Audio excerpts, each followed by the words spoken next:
Welcome to the Mind Masters. One of the best things that I love about this podcast is just about how you get knowledge from people who've actually done it, people who were in it.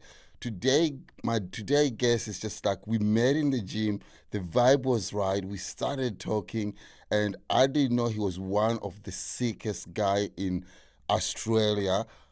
And when I talk about sick, it's in a sense of a guy who can get you from your chair at home to going to buy something. He's one of the best marketer in real estate marketer. And I'm not going to talk more about it. But what I want to tell you today is we're not going to talk about marketing, or we're not going to talk about ads or things like that.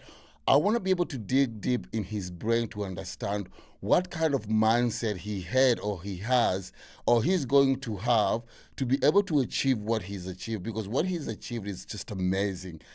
My next client or guest, his name is... It's Bailey Robinson. I just want you to talk to me, tell me who you are, what you do, and the amazing things you do for people out there. Yeah, so I'm Bailey Robinson, founder of 23rd Street.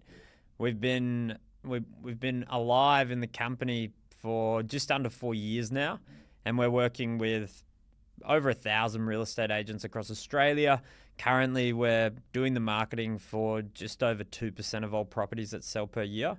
And we really focus on building buyer audiences and segmenting data to make sure properties are finding the right buyers, and realistically, agents and vendors are getting the best bang for their buck when they go to market. I just wanted to take me back. And when did you decide this is what I want to do? Yeah, it was a tricky one. So in high school and pretty much just after, I was doing graphic design and marketing. So in high school, to go even further back, we were popping up small businesses and we're running Facebook ads and Instagram ads before really it was like a thing for the masses. So I learned to do Facebook ads probably in year 10, year 11, something like that. So back in like 2013 sort of era. And I didn't really understand that was a full-time job. So leaving high school, I sort of did a few different gigs, ran nightclubs, worked at some odd jobs, construction, everything. And then I sort of decided that I was going to go into real estate itself. And I messaged a brokerage here in Perth and actually asked them, like, hey, look, what can I do to make sure I'm the best when I get there? And they sort of said, hey, look, marketing is something you should do. So I went and studied marketing, and I met someone there that told me that they had started a side business, which was doing $5,000 a month at that stage. And I was blown away. I don't think I'd seen $5,000 at the time. And I was like, whoa, if this guy can do it, like, why can't I? And I pretty much ditched the idea of becoming a real estate agent. And instead I emailed every single real estate agent in Australia for about a year, getting rejected again and again and again and again. And then I sort of went away. That was 2019, and COVID happened, and I split up from a business partner that I was with because I didn't think he had probably the best mindset about what we were doing for clients. And I restarted and I launched 23rd Street. So that was like the beginning. Still failed for a long time. Just before we push that, you just say that you worked with your business partner who didn't have the mindset. Yeah. I just want you to elaborate on that. Maybe just give us, what was his mindset that made you feel like, okay, this is not what I'm going to deal with? Yeah, so his mindset was more money orientated, whereas mine was more service. So in that business, it was really about signing someone and then signing the next person. I sort of saw pretty immediately that there was no longevity to that. And I knew that if I signed one person and I delivered them the best service in the world, and I made myself, just as impossibly valuable to them, that they would help me sell the business, but also they would stay with me forever. So I moved from that model, which was signing someone into a contract. You've got them for 3 months, you deliver pretty shitty results because you're focusing on getting the next client. And I moved away in that day. So that was, say, 2020. And I've never done a contract since. So pretty much the model that I was following is I don't need to talk to everyone now. Like, I've tried that. It didn't work. What I need to do is I need to talk to the best people in the industry and I need to deliver them the results and the service that is unmatched. So those people sell who I am and those people sell the business. So the whole mindset was like, well, let's just change. Let's not even focus about money. Let's focus on getting the best real estate agents in Australia and just giving them just as much value as possible. And at that time, because all of our clients in Sydney, I was taking it to the next level. I was waking up at 3 a.m. every morning just so I could be awake before they were awake. And I'd make sure all updates were done. So when they were messaging me, it was done. It was fast. I didn't focus on signing a ton of clients at the very beginning. I had one who was Gavin Rubenstein, who's probably the biggest or most known agent in Australia. He's got an Amazon TV show. I signed him in 2020, thereabouts. And all I did was focus on making sure that he saw me as a partner rather than just a service. It was like, I can go to this guy for anything, and I've got 100% trust in him delivering the best results and doing pretty much what I would do for myself, but doing for the clients on their behalf. So it was just a full switch on like, I don't need to talk to everyone. I need to talk to a select few, and I need to give them the best possible results so they tell everyone about us. I want you to imagine I'm your client. I've just signed up with you. Can you take me through a process that you have that makes the experience working with you so good? Yeah. Then, actually, before we get there, I just want to say you have a very different niche in the market. Yeah. Okay? How did you come to that? Yeah, so it was pretty much so. I saw, one, I was big into marketing, so I saw what was happening on all levels and how things were happening. In the real estate space specifically, a lot of it was done in sort of like, it's automated. It's marketing that was a Band-Aid fix. And I noticed that. And I thought, all these companies that are offering marketing to real estate agents, they're not even doing their own marketing. The model that we sort of follow at 23rd Street is everything that we would recommend to a client and would do for a client is something that we do for our own business personally. So rather than doing automated cookie cutter advertising, I was like, hey, look, e-commerce, those businesses, they're the best when it comes to marketing, but no one's bringing that attention to detail to real estate. Even though real estate, you know, e-commerce, they're selling a $5 item and they're throwing everything at it. Real estate is a 1, 2, 3, you know, we've done $50 million properties, and it's the same cookie cutter approach for an apartment as it is to a, you know, 2-rack mansion. We knew that there was people that wanted better results and that Facebook ads or Instagram ads or whatever platform wasn't always a cookie cutter approach. And we just said, okay, well, if I was spending my own money and I was a real estate agent, what would we do? And that's exactly what we did. And people pretty much fell in love with it straight away because they weren't getting these templates. They weren't getting these stock standard below par results. They were finally cutting through the market and being able to do stuff on their own accord with their own branding, own style, own tone of voice, but with the data and advertising backing that we could bring. And I think just by having that differentiator, it made agents choose us over, you know, big players like realestate.com or Domain and see the value in what we were offering as opposed to what they were offering. And you don't need to actually give me the detail of this because this is your game plan, okay? This is your formula. So, but just give me a bit of a tease on when I join you, what is the difference between you and maybe not mentioning name compared to somebody like realestate.com. So there's two, there is, you know, there's you here and there's you. What am I going to experience? I know you've touched about it. Yeah. But I just want to maybe 1, 2 things that you think you'll be able to do for me that... Yeah. So the main difference is, so these, at the very beginning, our competitors were different because we didn't have a brand name and no one really knew about us. But these days, the biggest, I wouldn't say competitors, but the biggest other products people can use is Audience Maximizer and those kind of products from realestate.com. Now, I love realestate.com. I think they're a fantastic brand.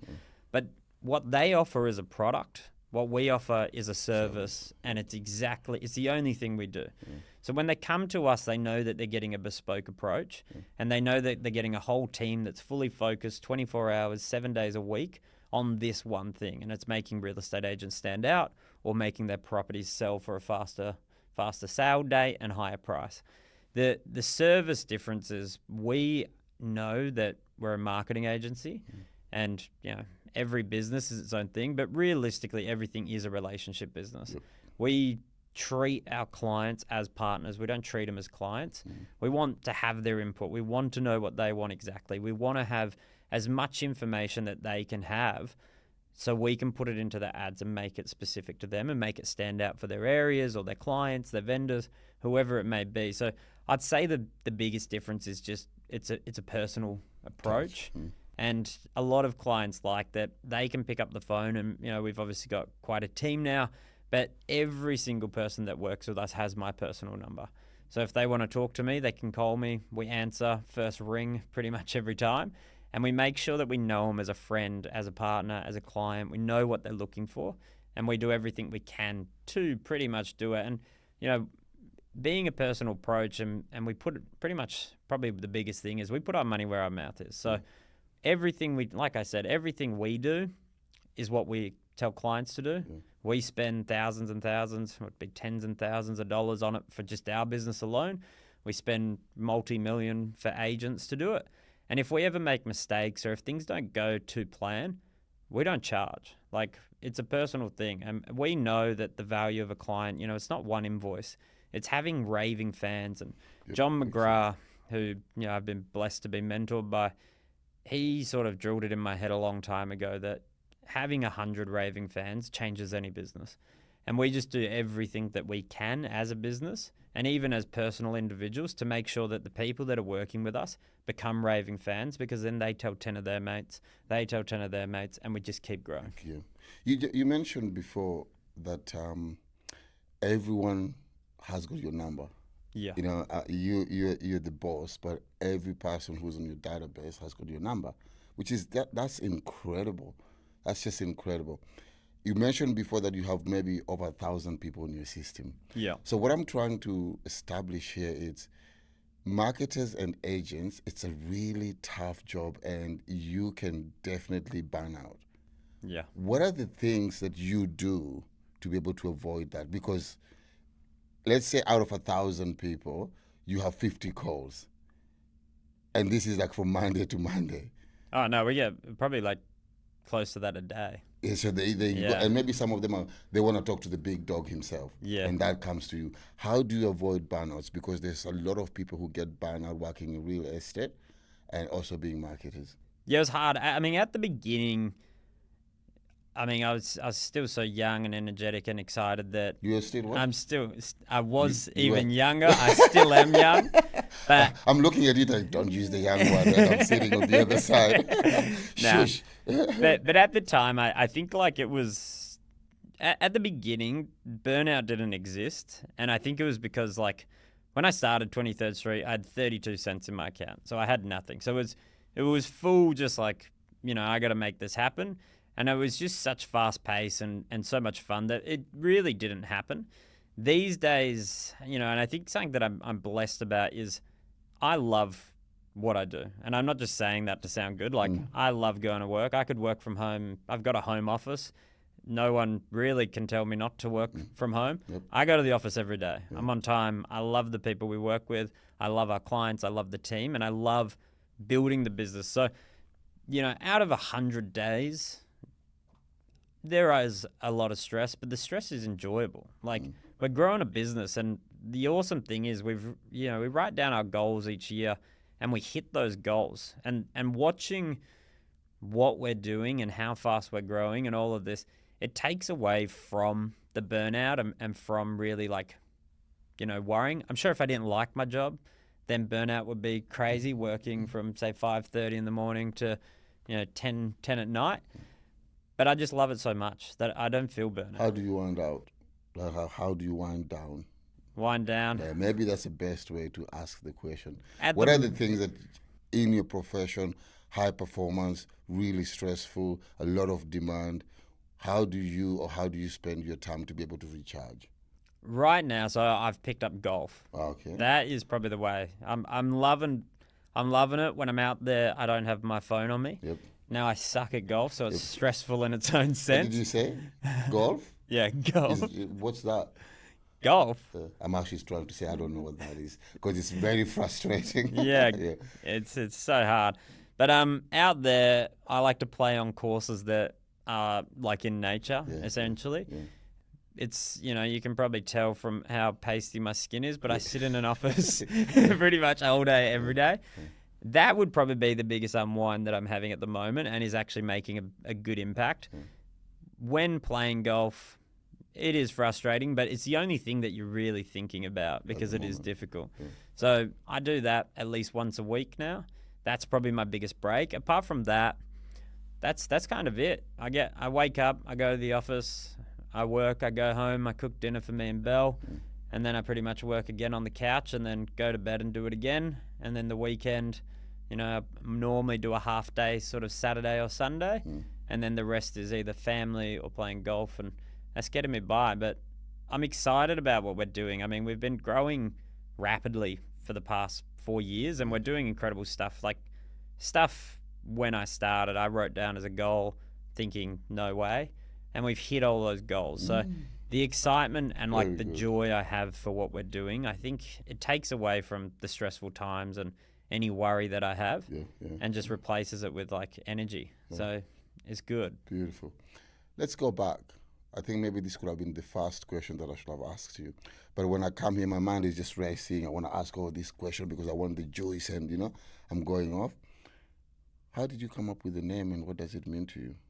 The name is, it's a hard one. So when I was in high school, my mate died.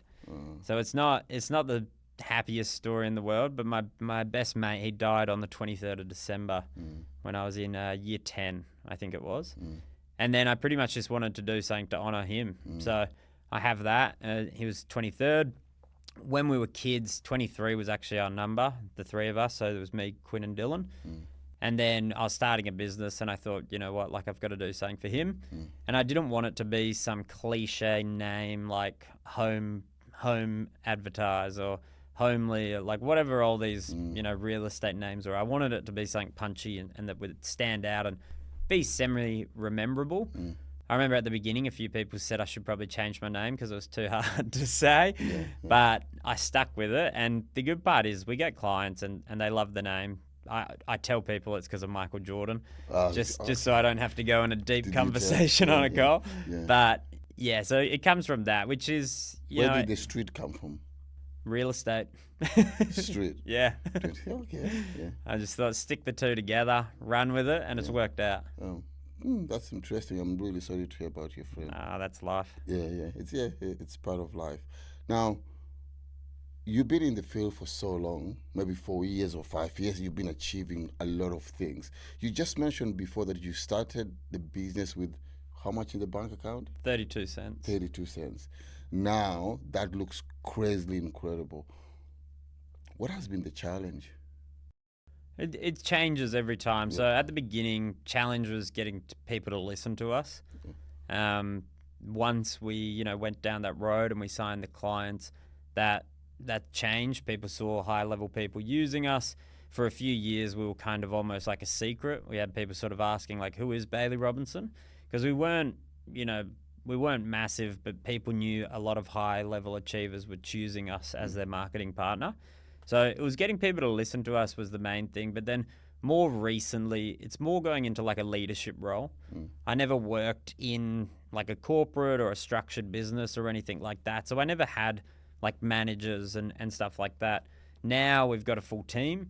Obviously we've got sort of team leads and people that fall underneath them. And it's sort of been reinventing myself to make sure that, we're not just focusing on clients anymore. It's focused on the people within the business. It's focusing on like building the systems at scale. I mean, we're doubling, well, more than doubling every year. So things change in the business quite rapidly. And there's a lot of things that I haven't seen, like, just managing people. I'd never seen that before. And now managing, quite a lot of people in my sort of field anyway. It becomes this challenging process of, making sure everyone is feeling valuable and we are valuing them and we're training them and they're getting the most out of their job and that they love showing up for work as well, which I'm glad. Like our team loves it. Everyone's stoked. They recommend their friends to come work with us. It's a company where we are, and I know a lot of people say this, but that it is kind of like a family and a friendship group. But it's been scaling in that level, and coming from 32 cents to where we are, now I probably didn't have the biggest money literacy and stuff like that, and knowing what to do with cash, and where should we be investing, how should we be growing.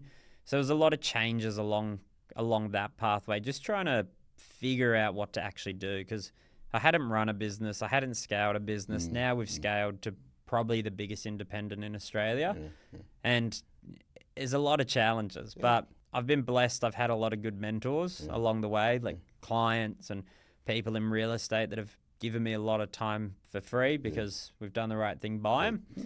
And that's sort of helped get through it. But I'll tell you, Tom, next week there'll be a new challenge that I don't know that we struggle with. And it's just about sort of thinking on your feet, looking at what we've done in the past, looking at what other people have done, and finding solutions that are going to do the right thing for everyone involved, essentially.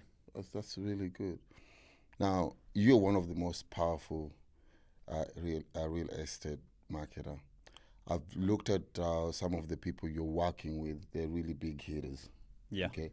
And there's an old saying that says success leaves clues. What's the one thing with those people who are really successful? What are the one thing that they have in common? That because you work with them, you know those people. You've just talked about, you had so many mentors. We're talking about their mindset. What kind of mindset do they have, or what is the one thing or a few things that you feel that is the one thing they've had to be able to be successful? I think any business that's successful, but the people that we work with, the one thing that you have to focus on is it is a people-first business, and it's relationships. Like, you can have the best product in the world, but if you don't treat your clients right, they're not going to care at all. Everyone that I see that is the best of the best, they're client first, and they focus on that. They put a lot of their energy on that. They're not chasing sales and stuff like that. They're doing all the right things in the background, essentially to become an attraction agent in their industry.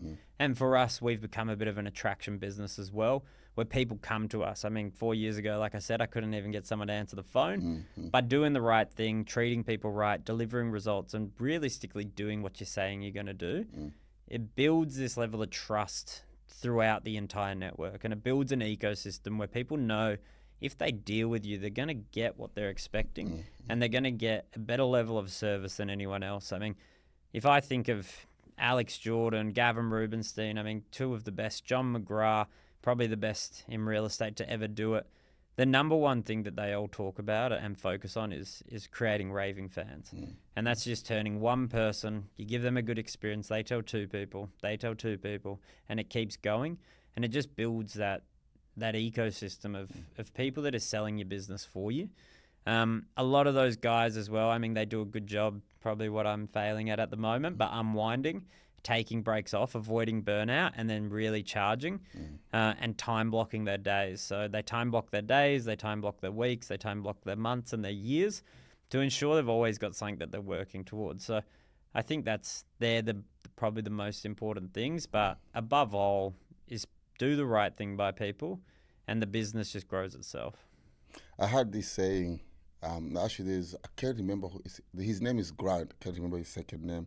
He's one of the guys who goes around, basically, he's really successful and he's really good at selling. And he goes on a 90-day where he goes and takes somebody's business, I think no fame, no money and anything. Then for 90 days, he has to bring their business to $1 million business. Yeah. Now, I want to put you in that shoe. In a sense, you lose everything and you had to start again. What's the one lesson that 23rd Street, if you had to start over again, that you've learned, that you'll be able to utilize, that you'll be able to help you to get back to where you are? I'm not saying that happens to you. No, I'm not saying. I mean, we're going to start again eventually. I'm sure we're going to sell the business, one day. Yeah. And we'll start again. There's two sides. So if I start again and say 23rd Street, I no longer have control of it and I have to start a new business, I wouldn't be worried because I've done the right thing by so many people. that if I launch something else and it's of good quality, they're going to come and work with me because they trust the person over the business. Yeah. So starting again, I mean, with that, it's the fact that relationship matters. Let's maybe say that a bit different. Yeah, You with don't have nothing. that. Yeah, you don't have that. So this question, where it's coming from a young person out there or somebody who's out there who's struggling. Yeah. And they just need that one advice that they could maybe go, if I knew this before I started my business, I would do this. Well, the way that I would do it and the way that I did it when it actually started working is personalization. So like a lot of people go into business and they think, oh my God, I need to get a client. Oh, I message everyone. I tried that with the old company, and then when I moved to 23rd Street, I went completely different. And I didn't even know a real estate agent when I started 23rd Street. I had no idea about any of it.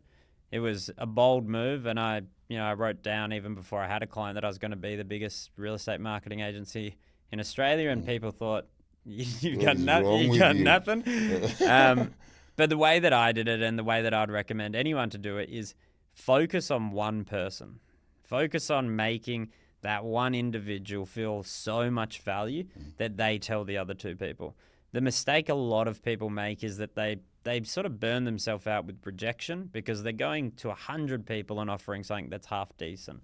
If you can go to one person and say, hey, look, this is exactly what I'm going to do and I'm going to put all my energy into this, that's the way to do it. If someone come to me, and they wanted to start, say, a videography business, and they said, they would just message me, Bailey, I saw you were playing golf on the weekend. Oh, Bailey, great new client. Bailey, this.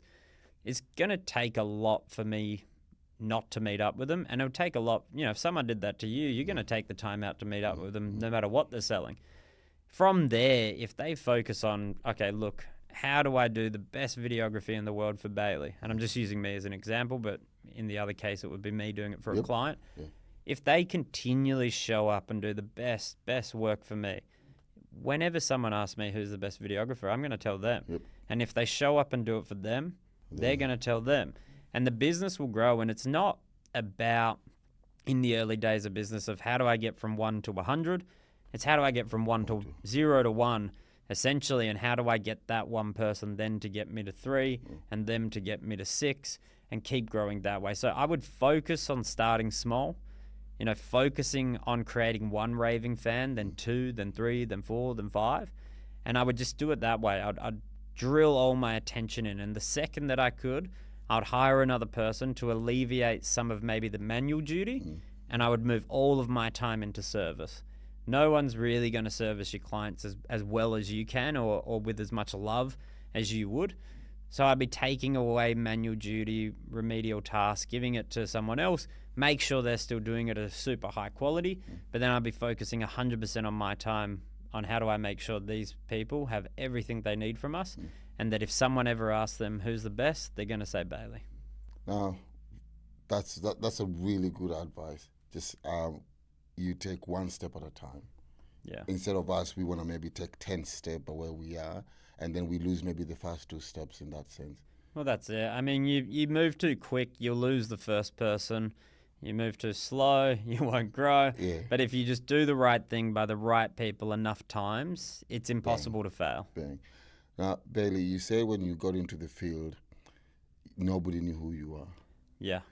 Get on the phone, emails, 1 year, nobody's responding to you, nobody's coming to you.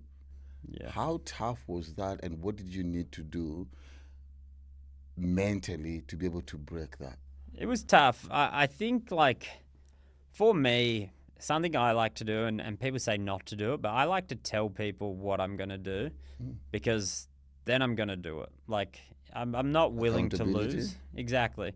So I said I'm going to be the biggest in Australia for, independent, and we've gone and done that. And I've got the mission. It's written down. I read what I've written down, and I just focus on going that way. But it was hard in the beginning. I mean, I probably messaged, honestly, probably every real estate agent in Australia without nothing.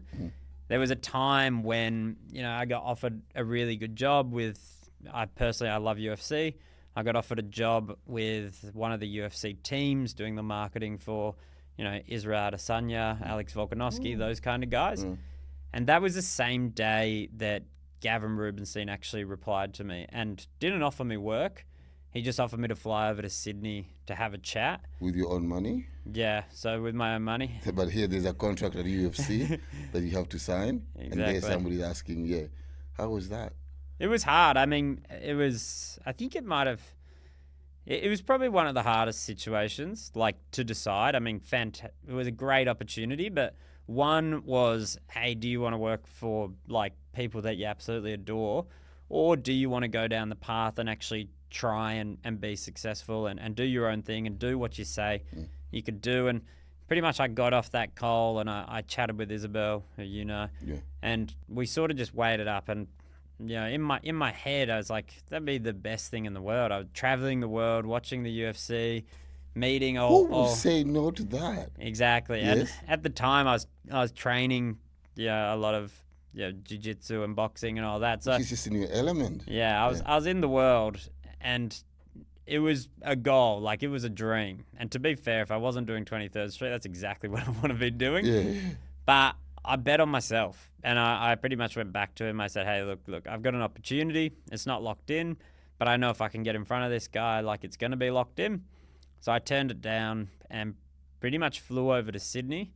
I think at that time, maybe had a couple of $100, and thankfully Isabel was working with Virgin at the time, I believe it was. So I had free flights, got over there, stayed in, average hotel, and just pretty much did anything I could to try and drum up some business over there, and it worked. So What was the discussion like? for that one, Yeah. it was really just a fact of like I said, I told everyone I was going to do this, and I told everyone, hey, look, I'm going to win REB Marketer of the Year. I'm going to be a part of ARIC. Yeah, we didn't even mention I'm that, going to be this agent, and I'm going to work with the top 10. And I sort of just had so much self-belief at the time that I just had to go for it. I didn't want to park my dreams, and I've been blessed, growing up. My parents super supportive and have sort of always just had unconditional love. So I wasn't scared of failing or anything like that. I knew I've always got people in my corner. So I turned it down, and realistically it was just betting on myself. And I knew, like, if I do the right thing in the business that we're in, it's going to change my family's life. If I do the right thing in that, it's, going to give me some pretty good money, but I'm not going to be retiring my parents or anything like that, which ultimately, that's the goal. I want to look after the family. So I knew I had to bet on myself, just push. I was still young, so I knew I had a lot of time that I could stuff it up. And thankfully, pretty much from that day, it sort of started turning around. I want people to understand this. This is a young guy who is not stable. He's been offered a job here, which is to work with one of the biggest company in the world, UFC. And he's going somewhere he doesn't even know. You're just going to see your mentor or somebody who don't even know is going to take you on. Yeah. Yeah, and there's just like, there's money here to be earned. There's a dream here. And to be able to actually decide, I'm going to let the money that is ready, I can maybe change that, I can have the money, I can travel the world, I can hang out with all these people to chase my dream. That is one of the hardest thing, or one of the hardest decisions, I think, for anyone that can actually make. And it's not like you have money at the moment. No, I had nothing. Yeah, so I just want to say, guys, if you're out there chasing your dream, you have to be able to go all in. Most of the mistake people do, they go, I will just do this as I follow this. That is a really good example of what Bailey did. Bailey knew who he was, he understood what he wanted, and he went straight in by himself. Did you ever doubt yourself? There were times of doubt, but I mean, there was probably one time in the whole journey where I was gonna give up, but Isabel and my mom and stuff talked me back into it. I think it was probably like... What was that time? What was going on? It was just unbelievable rejection. Like, I knew I was doing the right thing, and I knew we had a good product and stuff like that, but it was just impossible to get a client. And, I didn't need a lot of money, and it probably wasn't even the money. It was more just like failing again and again and again and again. And you'd get excited. I found my journal from when I started the business, and, you'd write one day how excited you were because you've booked a meeting, and then the next day you've been crushed, and you're back to the basics. And back then, I would remember if I got a meeting, I would like actually get up and dance. I'd be over the moon, crazy over the moon. But then the following day, I'd do the meeting, and then I'd just get ghosted. And I was like, fuck. And it just kept going and going and going. And What kept you going? Well, it's just You got a job in a marketing agency and just be like everyone else. Yeah. So what made you decide I'm gonna face rejection? What made you keep going? I wanted, like, for my family, they've given me everything. I mean, we're not a rich family by any means, but they just showered me in love and joy and everything like that. And I wanted to give my parents pretty much like anything that they want. That's the position I want to be in. I don't want them to ever have to work again. I don't want my brother, my sister, my fiance. I don't want anyone around me to be worried ever about money. And I knew that, I didn't know, but I sort of thought if anyone's going to do it, I can do it. And I just sort of, I guess, just believed. And the rejection, I mean, it's hard when you're starting out and no one will hear you out. I sort of just knew that there would be a light, and that once we got one person or once the business started ticking over and people started hearing us, that it would start free-flowing. I mean, from back then we were, we couldn't get someone to answer the phone. Now, calendars are booked out. You don't even want the phone to ring. Exactly. Sometimes.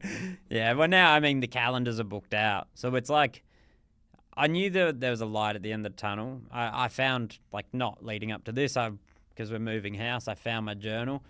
And at the bottom of every page, I've written, "I will win, we will win," and I just kept that mentality. I just knew that if I didn't let up and I just kept trying and kept going, eventually there'd be a break, and then from that break, we'd do the right thing, and then from there, the business would grow, and it did. I mean, I just had full belief that I could do it.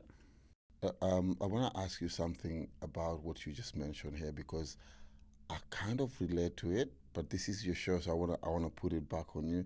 You've spoken about you don't want your how many siblings do you? I've got two. Two sisters and brother, or brother and sister, yeah. Brother and sister, and you've spoken about your parents. Yeah. You don't want anyone around you to work or think of money. Why is that your responsibility? Why do you feel like that's your responsibility? I don't know. I think like we had probably some rougher times growing up. Or when I was in like high school, and just watching that was sad. So I just didn't want it to happen again, was really it. And like it wasn't really like, it's not about money, it's probably more about just like providing.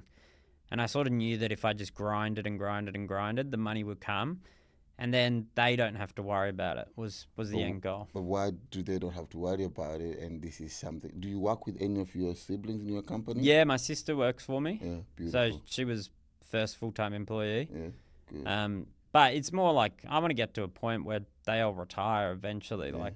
I don't want to. I'm just curious why you take that responsibility, and I hope they do realize that. I just want it. Yeah. Like, I want the responsibility. It feels good for me to do things for them. Yeah. That's like the joy I get. Even today, like, I cook my parents' dinner every night. I don't need to do it. They don't expect me to do it. But even just small things like that, it feels good. Yeah. Like, I like giving to my family. I like looking after them. I'm not saying this in a bad way, but you sound like an African family, because most African family, that's what we believe in. It's a little bit different here, because sometimes it's like everyone to their own. Yeah. The kids don't think like that. So I've got a lot of love for you and respect just hearing you say that. Now, Robinson, I want to ask you this. I know I'm going too much into detail. When things fail, ads are not working, clients are complaining, things are just one of those days. What is the self-talk, or what is where do you go, or what are the things that you say to you mentally to be able to keep in the zone? Yeah, I think it's like things fail all the time. I mean, we've got, they're not our direct competitors, but we've got, billion-dollar companies snipping at our heels all the time. So there's always a lot of pressure. And in most service spaces, it's a transactional thing. So things go wrong, but thing that we've sort of done is we don't treat it as transactions. Like we treat it as relationship. I want you to go to where you go. Where you go. I don't Yeah. want as a company. I want where you go. What is the mindset or what is the self-talk? You see, like let's say when a player is going to the game, you know, he tells himself, you know, this is good. I'm good enough. I'm gonna do this. You know what? Today I'm gonna have 31 possession. You Yeah. know, last week I had a bad day. This week I'm going to do that. For me, when I'm having a bad day at work, there's one thing that I go to. I say to myself, Tom, in this phase, you can only control what you can. You know what? In that sense, you cannot control that. So don't waste your time worrying about it. So there's that self-talk that I give to Yeah. myself. Do you have the same thing? Do you have when things are falling apart, clients are complaining? Yeah. I do. I mean, something that my mum says is like every day is a good day. So when things go wrong, pretty much all I do is look at like what's good for it and how are we going to get out of it. I mean, one thing that I didn't even realize how long I was doing it is just like the we will win thing that I write down. But it's probably that mentality of like I'm willing to feel pressure, but I'm not willing to give up.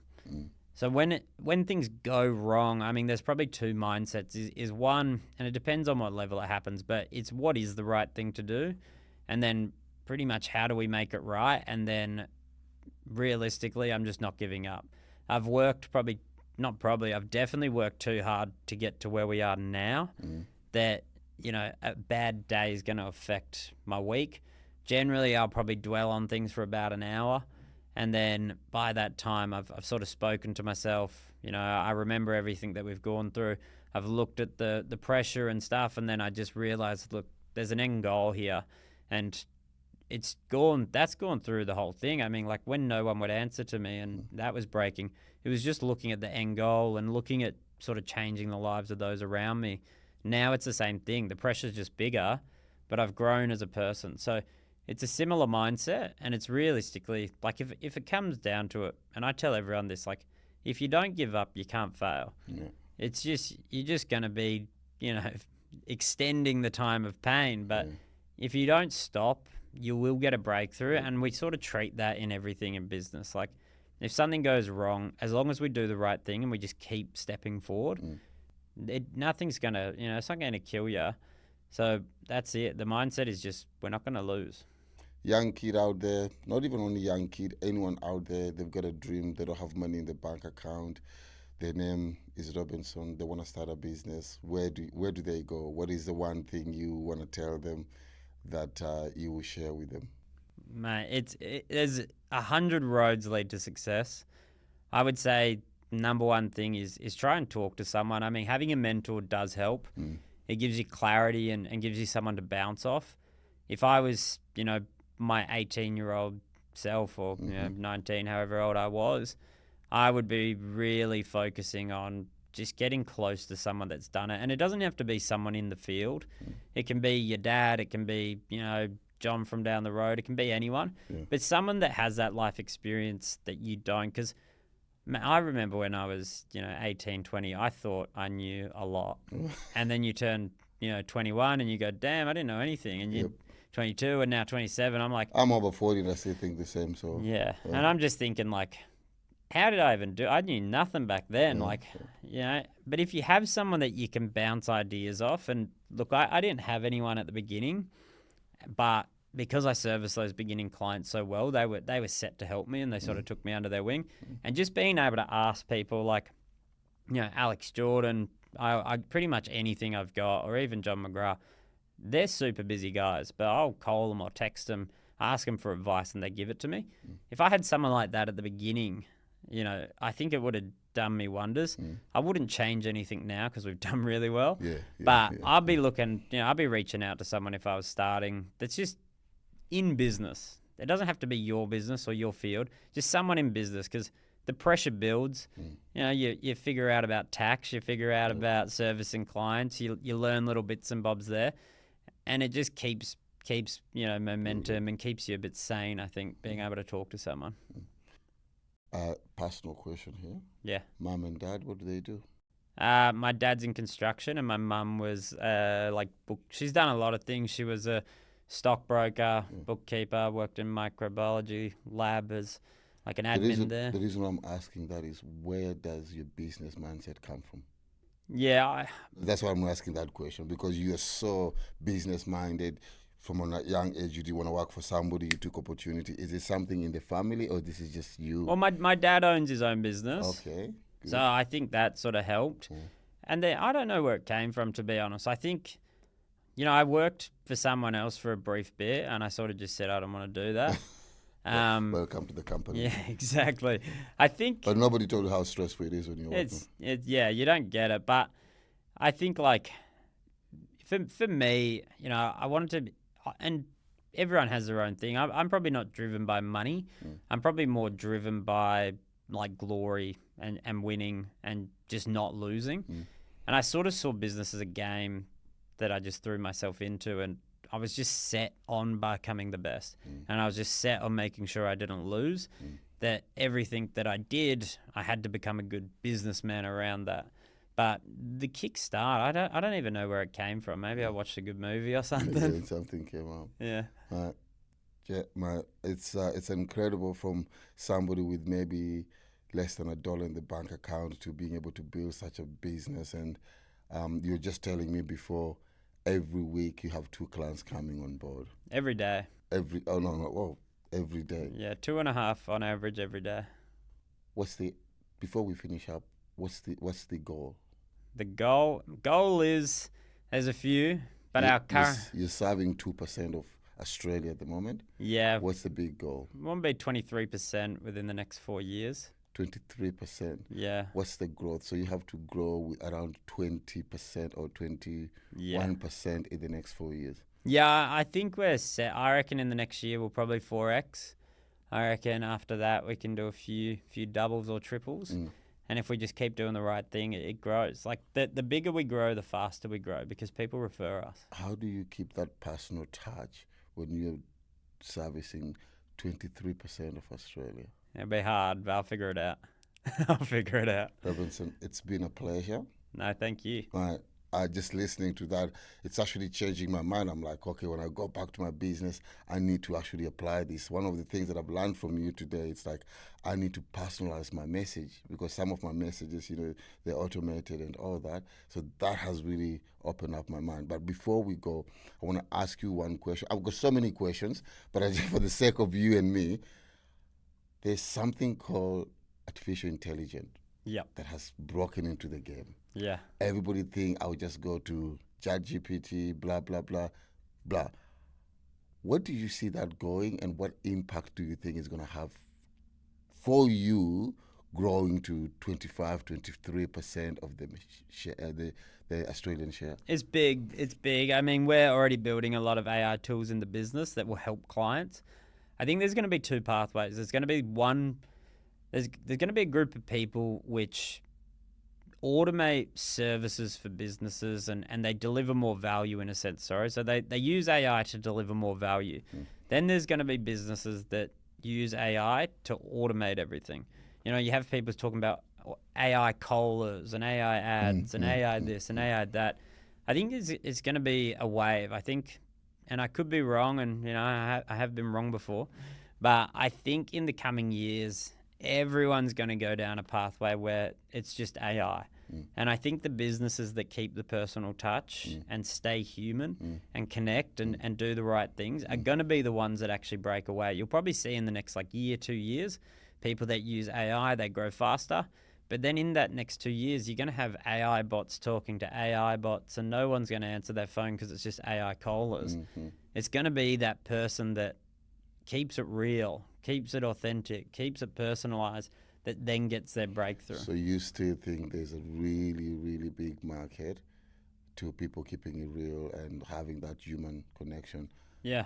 I think, honestly, the bigger AI gets, the stronger like a door-to-door salesman will be. Because even now, you can't tell what's real and what's not. And I'm in the game, so I can sort of tell. But you see these videos and calls and stuff, and it's fake. And I think it would take the whole world is probably going to go down it because it is huge and it's fantastic and it makes your life easier. But once everyone's doing it, everyone's going to be aware of it and no one's going to trust it. And then it's going to take a guy to go and knock on a door or go into a business and they're going to be like, oh my God, this is a real authentic person. We're not just talking to a bot. So I think it's useful. I think you can use it to deliver a lot of value, save costs, and make things a lot better. And like I said, we use it. But I think if you go too far, you'll lose that personal touch, and then you're just another transaction. You're a commodity. You're not a service. You're not a relationship. So I'd be careful on using it. But if you use it in the right way, you're gonna grow your business like crazy. You mentioned that the next 2 years, the artificial intelligence is gonna drive so much. Yeah. And it's the same time you're growing your business. Is there something you're gonna do different, or? So we use AI for background stuff. So we would I don't think we would ever use it for client-facing stuff, because I do believe in the automation stuff. What we do use it is more for like team organization, having all of that, helping us create like briefs and stuff. Yeah. But it's going to help us grow that way. It helps you, get leads ready. Who are you going to call? Qualify people, all of this stuff. But we're not going to use it. We're not going to be doing AI callers or anything like that anytime soon, because I like talking to people. I don't want my cloned voice just calling 1,000 people every 5 minutes. Yeah. So it's going to help us grow. I think it'll help every business grow. Yeah. But it's definitely not like our only plan. If with it or without it, I think we could do the same thing. Beautiful. Now, guys, if you are a CEO, if you're a manager, if you're somebody who's got an inspiring story, just the way Robinson has got one, I would love to hear from you. This is all about your mindset and how people break through barriers to become more than what they are.